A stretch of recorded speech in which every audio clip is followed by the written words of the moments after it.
வணக்க மக்களே, welcome to the venture show. இன்னைக்கு ஷோ நம்ம பார்க்க போறது அன்ஃபெமிலியர் அப்படின்ற ஜெர்மன் வெப் சீரிஸோட ரிவ்யூ. இந்த சீரிஸ் நெட்ஃபிளிக்ஸ்ல தமிழ் டப்பிங்கோட அவைலபிளா இருக்கு. மொத்தமா 6 எபிசோட்ஸ் தான். ஒரு எபிசோடுமே ஆவரேஜா 50 மினிட்ஸ் டியூரேஷன். ஒரு மீடியம் சைஸ் சீரிஸ் அப்படின்னே சொல்லுவேன். இந்த சீரிஸ் ஒரு ஸ்பை த்ரில்லர் சீரிஸ். அதாவது பல வருஷங்களா தலைமறைவா இருக்கக்கூடிய ஸ்பைஸ் தான் நம்ம ஹீரோவும் ஹீரோயினும். இவங்க 2 பேரும் தன்னோட மகளோட ஒரு பீஸ்ஃபுல்லான லைஃப் வாழ்ந்துட்டு இருக்காங்க. இவங்களை ட்ராக் பண்றதுக்காக ஒரு ஸ்பையை ரொம்ப நாளைக்கு அப்புறம் மட்டும் அனுப்பி வச்சிருப்பாங்க. அதாவது காலில் அடிபட்டுருச்சு அப்படின்ற மாதிரி இவங்களை ரீச் பண்ணிருப்பாங்க. ஸோ அந்த ஸ்பையை யார் அனுப்பிச்சு வச்சது அப்படின்ற ஒரு கேள்வி இருக்கு. அப்படியே பேரலா பாத்தீங்கன்னா ஜோசப் அப்படின்ற ஒரு நபரை காட்டுறாங்க. இவரோட மனைவி ஆக்சுவலா ரஷ்யன். இவங்க ஜெர்மனில அம்பாசடர் ஆகணும் அப்படின்ற கனவோட இருக்காங்க. அந்த கனவை நிறைவேற்றுறதுக்காக அவங்க ஹஸ்பண்ட் இறங்கி சில வேலைகள் பார்த்துட்டு இருக்காரு. அது என்ன மாதிரியான வேலைகள் அண்ட் ஜோசப்க்கும் நம்ம ஸ்பை கப்புள்ஸ்க்கும் என்னது லிங்க் இருக்கா, 16 வருஷங்களுக்கு முன்னாடி அந்த பெலாரஸ்ல நடந்த சம்பவங்கள் என்ன, இந்த பிளாஷ்பேக் என்னென்ன, டுவர்ட்ஸ் எண்ட் யாருக்கு என்ன ஆகுதுன்ற மாதிரி நிறைய விஷயங்களை சொல்லக்கூடிய ஒரு சீரிஸ் தான் இந்த சீரிஸ். எனக்கு இந்த சீரிஸ்ல பிடிச்ச விஷயமே அந்த ஸ்பை கப்புளோட லைஃபை காட்டின விதம் அப்படின்னே சொல்லலாம். என்னதான் ஃபீல்டுல இருந்து இன்ஆக்டிவா இருந்தாலும் தங்களை கனெக்டடா வச்சுக்கிறதுக்காகவே சில விஷயங்கள் பண்றாங்க அப்படின்ற மாதிரி காட்டியிருப்பாங்க.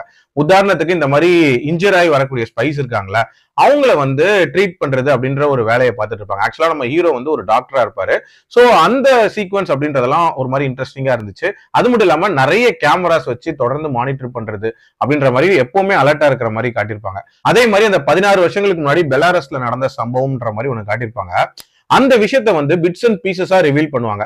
அதன் வழியா ஒரு முக்கியமான உண்மை ஒண்ணு ரிவீல் ஆகும். அதுக்கப்புறம் இந்த கதை ஒரு மாதிரி எமோஷனலான ஒரு ஜேர்னியா கொஞ்சம் தூரத்துக்கு டிராவல் ஆகும். அந்த பாட்டுமே ஒரு மாதிரி டிஃப்ரெண்டா இருந்துச்சு அப்படின்னே சொல்லலாம்.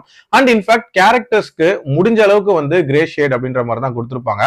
அதுவுமே ரொம்ப ரியலிஸ்டிக்கா இருந்துச்சு. மேக்கிங் வைஸ் பாத்தீங்க அப்படின்னா அந்த விஷுவல்ஸ் அப்படின்றதெல்லாம் பிரமாதமா இருந்துச்சு அப்படின்னே சொல்லலாம். அண்ட் ஆக்ஷன் சீக்வன்சஸை பொறுத்த வரைக்கும் ரொம்ப ரொம்ப கம்மி தான். பட் இருந்தாலும் ஒரு சில சர்ப்ரைஸ் அட்டாக்ஸ் அப்படின்றதெல்லாம் நல்லாவே ஒர்க் அவுட் ஆயிருந்துச்சு. பட் ஓவரால் ஒரு பரபரப்பான ஸ்பை த்ரில்லரா அப்படின்லாம் கேட்டீங்கன்னா நான் கண்டிப்பா இல்லை அப்படின்னு தான் சொல்லுவேன். ஒரு மாதிரி ஸ்லோபானா போகக்கூடிய ஒரு ஸ்பை த்ரில்லர் தான். பட் இருந்தாலும் நிறைய இடங்கள் நம்ம பொறுமையை சோதிக்க தான் செய்யும். இன்னுமே கொஞ்சம் இவென்ட்ஃபுல்லா இருந்திருக்கலாமோ அப்படின்ற ஒரு தாட்டுமே இருக்கதான் செஞ்சுச்சு. அண்ட் கிளைமேக்ஸ்ல எல்லாம் பாத்தீங்கன்னா பார்ட் 2க்கான ஒரு லீட் கொடுக்கணுங்கிறதுக்காகவே சில விஷயங்களை கொஞ்சம் டிராமாட்டிக்கா முடிச்சாங்களோ அப்படின்னு தான் தோணுச்சு. இது மாதிரி சில பிரச்சனைகள் இருந்தாலும் ஒரு டீசென்டான ஸ்பை த்ரில்லர் தான். கண்டிப்பா ட்ரை பண்ணி பார்க்கலாம். என்னோட ரேட்டிங் 3.1 out of 5. அடல்ட் கண்டென்ட்டை பொறுத்த வரைக்கும் பெருசா டிஸ்டர்பிங்கான அடல்ட் சீன்ஸ் அப்படின்றதெல்லாம் இல்ல. மைல்டா லிப்லாக் சீன்ஸ் இருக்கு அண்ட் கொஞ்சம் வயலன்ஸ் தூக்கலா இருக்கு. அதுக்கு ஏற்ற மாதிரி பிளான் பண்ணிக்கோங்க. மீண்டும் அடுத்த விமர்சனத்தில் சந்திக்கிறேன். நன்றி, வணக்கம்.